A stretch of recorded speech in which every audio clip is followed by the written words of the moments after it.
बिहार विधानसभा चुनाव के लिए सभी राजनीतिक दलों की तैयारियां अपने चरम पर हैं। राज्य में दिग्गजों का तांता लग गया है। महागठबंधन का सीएम फेस बनने के बाद आरजेडी नेता तेजस्वी यादव ने अपनी ताबड़तोड़ रैलियां शुरू कर दी हैं। उन्होंने सहरसा में रैली को संबोधित करते हुए बीजेपी पर जमकर निशाना साधा। तेजस्वी ने कहा कि गुजरात के 2 लोग बिहार को चलाने की कोशिश कर रहे हैं। अरे मोदी जी फैक्ट्री लगाइएगा गुजरात में और बिक्री चाहिए बिहार में, ऐसा होने वाला बिहार। देखो हम बिहारी हैं, हम लोग डराए वाला नहीं है, बाहरी से डराए वाला है।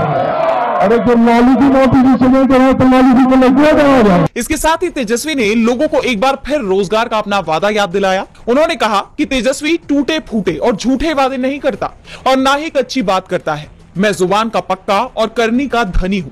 जो कहा है वो करूंगा, जो करूंगा वो कहूंगा। बिहार को नंबर 1 बनाना हमारा लक्ष्य है। तेजस्वी ने अपनी 17 महीने की पिछली सरकार का भी जिक्र किया। वहीं दूसरी तरफ पीएम मोदी भी समस्तीपुर पहुंचे। बिहार के पूर्व मुख्यमंत्री कर्पूरी ठाकुर को उन्होंने श्रद्धांजलि दी। अपनी पहली जनसभा में ही पीएम मोदी ने खुद को और सीएम नीतीश कुमार और केंद्रीय मंत्री रामनाथ ठाकुर को पिछड़ा कहकर संबोधित किया। माना जा रहा है कि इस तरह वो पिछड़े वर्ग के लोगों को साधने की कोशिश कर रहे हैं। मोदी ने सस्ते इंटरनेट डेटा और रील बनाने वाले युवाओं का हवाला देकर वोट मांगे, लेकिन इस पर वो खुद ही फंस गए। कहा जा रहा है कि पीएम बिहार के युवाओं को सस्ते डेटा और रील में ही उलझाए रखना चाहते हैं। इसके अलावा पीएम मोदी ने एनडीए सरकार के कामकाज तो गिनवाए ही, साथ ही वो विपक्ष पर भी हमलावर दिखे। जिस तरह उन्होंने बार बार अपने भाषण में आरजेडी का नाम लिया, उस पर पार्टी ने तंज कसते हुए ट्वीट किया कि 37 मिनट में 10 से ज्यादा बार आरजेडी का नाम। प्रधानमंत्री बीजेपी के हैं या आरजेडी के हैं? आरजेडी का ही नाम जप रहे हैं। घबराहट चेहरे पर दिख रही है प्रधानमंत्री के। कोई इनको पानी पिलाओ और इनको इनकी अपनी पार्टी का नाम याद दिलाओ। वहीं गृह मंत्री अमित शाह भी प्रचार के लिए मैदान में उतरे हुए थे। उन्होंने सिवान और बक्सर में रैलियां की, यानी कि बिहार का चुनावी पारा हाई है। अब बाजी कौन मारता है ये देखना होगा। बिहार चुनाव के लिए महागठबंधन ने तो अपने सीएम फेस का ऐलान कर दिया है, लेकिन एनडीए में अब भी इसे लेकर सस्पेंस बना हुआ है। 24 अक्टूबर को समस्तीपुर पहुंचे पीएम मोदी को लेकर उम्मीद जताई जा रही थी कि यहां वो नीतीश कुमार को सीएम फेस बताकर इस सस्पेंस से पर्दा उठा देंगे, लेकिन ऐसा नहीं हुआ।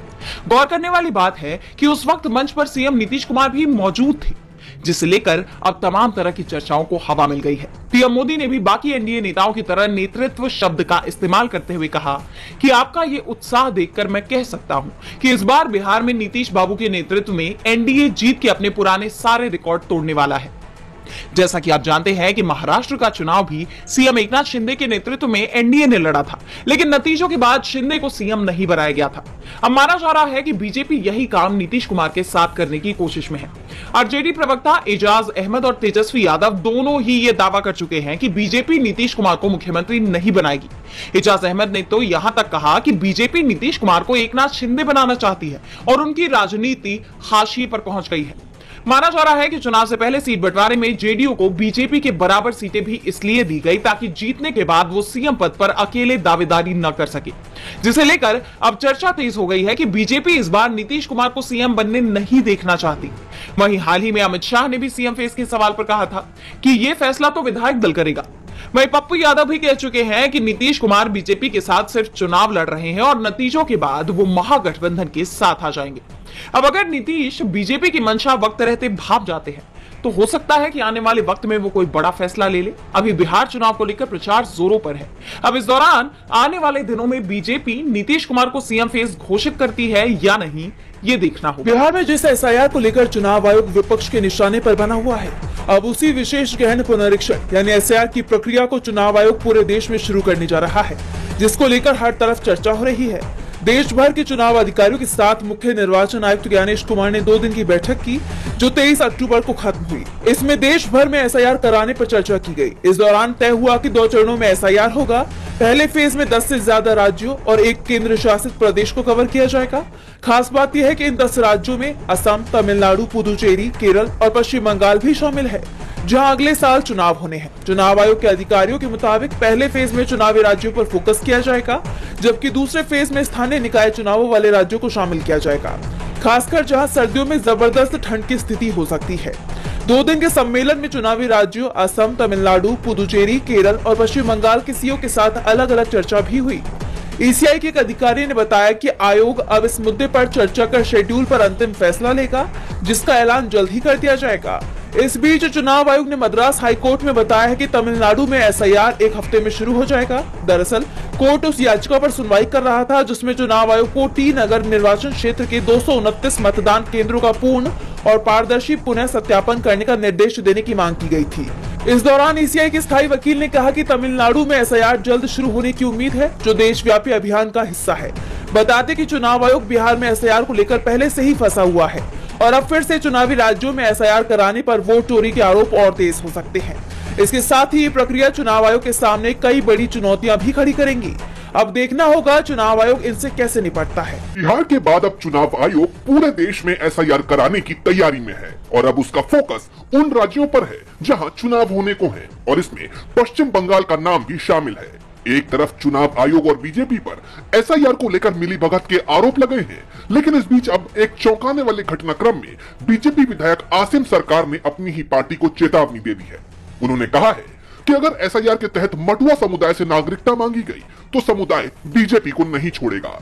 आसिम सरकार के इस बयान पर टीएमसी ने तुरंत बीजेपी पर हमला बोल दिया। टीएमसी नेता जयप्रकाश मजूमदार ने इसे गंभीर मुद्दा बताया और कहा, आसिम सरकार ने सच बोला है कि बीजेपी सीएए को अब एसआईआर करना चाहती है। अगर एसआईआर के कारण कोई भी वोटर छूट जाता है तो बीजेपी को इसका खामियाजा भुगतना पड़ेगा। दूसरी तरफ बीजेपी ने अपने विधायक का बचाव करने की कोशिश की। पश्चिम बंगाल बीजेपी के अध्यक्ष सामिक भट्टाचार्य ने कहा कि आसिम सरकार भावनात्मक व्यक्ति हैं और उन्होंने मटुआ समुदाय के हित में बात की है।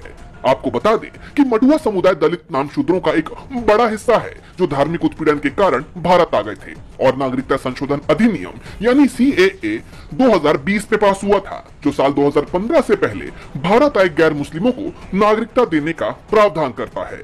टीएमसी लगातार सीएए को असंवैधानिक बताती रही है क्योंकि ये नागरिकता को धर्म से जोड़ता है। बीजेपी नेता की यह बयानबाजी बंगाल चुनाव से पहले राज्य की राजनीति में नागरिकता के मुद्दे को और गर्मा। उत्तर प्रदेश में लागू धर्मांतरण विरोधी कानून को लेकर सुप्रीम कोर्ट ने कुछ सख्त टिप्पणियां की है। जस्टिस जेबी पारदीवाला और जस्टिस मनोज मिश्रा की बेंच ने कहा कि इस कानून के प्रावधानों ने धर्म परिवर्तन के इच्छुक लोगों की राह को मुश्किल बना दिया है। कोर्ट ने धर्मांतरण की प्रक्रिया में सरकारी अधिकारियों की संलिप्तता और हस्तक्षेप पर गंभीर चिंता जताई।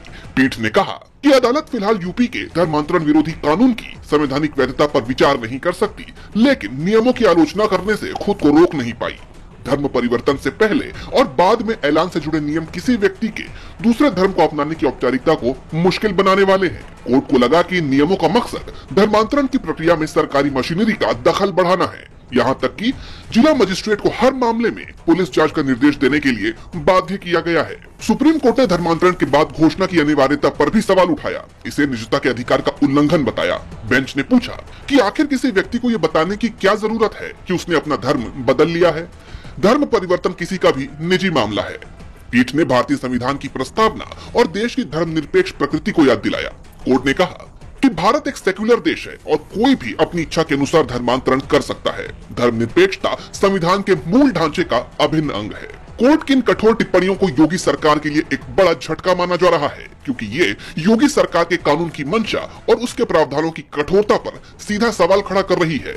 अब इस मामले में योगी सरकार की तरफ से कोई सफाई सामने आती है या नहीं, ये देखना होगा। सीजेआई बीआर गवई का कार्यकाल 23 नवंबर 2025 को खत्म होने वाला है। केंद्र सरकार की तरफ से सुप्रीम कोर्ट के अगले चीफ जस्टिस की नियुक्ति की प्रक्रिया के तहत सीजेआई गवई को चिट्ठी लिखी गई है। केंद्रीय कानून मंत्रालय ने उनसे उनके उत्तराधिकारी के नाम का सुझाव देने की अपील की है। परंपरा के मुताबिक सीजेआई सुप्रीम कोर्ट के सबसे वरिष्ठ जज का नाम आगे बढ़ाते हैं, जिन्हें इस पद के लिए सबसे योग्य माना जाता है, और इस बार इस पद के लिए जस्टिस सूर्यकांत का नाम चर्चा में बना हुआ है। अगर उनके नाम को मंजूरी मिल जाती है तो वो 24 नवंबर को देश के चीफ जस्टिस का कार्यभार ग्रहण करेंगे और 9 फरवरी 2027 तक यानी लगभग 15 महीने के लिए इस पद पर बने रहेंगे। 10 फरवरी 1962 को हरियाणा के हिसार में एक मिडिल क्लास परिवार में जन्मे जस्टिस सूर्यकांत ने कड़ी मेहनत से सुप्रीम कोर्ट तक का ये सफर तय किया है। उन्होंने 1984 में रोहतक की महर्षि दयानंद यूनिवर्सिटी से एलएलबी की पढ़ाई पूरी की और हिसार की जिला अदालत में वकालत की शुरुआत की। 1985 में उन्होंने पंजाब और हरियाणा हाईकोर्ट में प्रैक्टिस करना शुरू किया। 2000 में उन्हें हरियाणा का सबसे कम उम्र का एडवोकेट जनरल नियुक्त किया गया। 9 जनवरी 2004 को उन्हें पंजाब और हरियाणा हाईकोर्ट में स्थायी जज बनाया गया। 2018 में वे हिमाचल प्रदेश हाईकोर्ट के चीफ जस्टिस बने और 2019 में उन्हें सुप्रीम कोर्ट का न्यायाधीश नियुक्त किया गया। बतौर जज उन्होंने कई अहम फैसले किए। वो अनुच्छेद 370, अभिव्यक्ति की आजादी, Pegasus spyware, one rank one pension, Bihar SIR और लैंगिक समानता से जुड़े ऐतिहासिक फैसले सुनाने वाली पीठ का हिस्सा रह चुके हैं। ऐसे में देश के अगले CJI के लिए उन्हें प्रबल दावेदार माना। पाकिस्तान को लेकर अफगानिस्तान का रुख बेहद सख्त होता जा रहा है। यही वजह है कि अब अफगानिस्तान की तालिबान सरकार ने चीन से दोस्ती बढ़ानी शुरू कर दी है। अफगानिस्तान चीन के साथ मिलकर पाकिस्तान का पानी रोकने वाला है। चीन अफगानिस्तान में एक बड़े प्रोजेक्ट में निवेश करने की भी तैयारी में है।